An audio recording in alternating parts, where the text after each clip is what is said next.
হে everyone, আমি স্নেহা। তো আবার একটা চলে আসলাম সানডে স্পেশাল মিনি ব্লগ নিয়ে তোমাদের জন্য।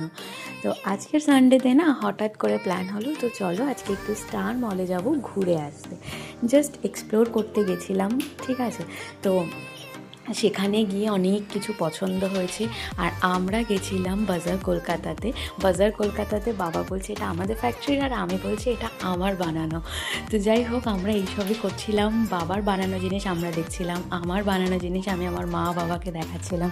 এটার না সম্পূর্ণ মজাটাই অন্য রকম, যাদের সাথে হয় তারাই একমাত্র বুঝবে। যাই হোক, তারপরে আমরা চলে গেলাম স্টার মলের ফুড কোর্টে।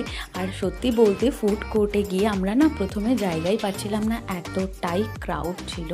যাই হোক, তারপরে আমরা খাবার অর্ডার করে দিয়েছিলাম। আর হ্যাঁ, খাবার আসতে একটু তো টাইম লেগেই ছিল, বাট বিশ্বাস করো অনেক দিন পরে চারজনে মিলে একসাথে ভীষণ মজা করে খেলাম, এনজয় করলাম। তারপরে আমরা চলে গেছিলাম, ভাইয়ের একটা স্যুট নেওয়ার ছিল, তো সেটার জন্য একটু জাস্ট দেখতে।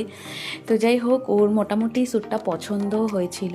তারপর আমরা চলে গেছিলাম ম্যাক্স থেকে আমার টুকটাক জিনিস কিছু নেওয়ার ছিল। তারপর চলে আসলাম স্পেন্সার্সে হচ্ছে সংসারের কিছু জিনিস নেওয়ার ছিল। হ্যাঁ, আমরা এইসবই করেছি। যাই হোক, আমরা এইভাবেই দিনটা এনজয় করলাম, টুকটাক শপিং করে। তারপরে আর কি চলে আসলাম বাড়ি। তো দেখা হচ্ছে অন্য কোনো মিনি ব্লগে অন্য কোনো একদিন। ততক্ষণ বাই।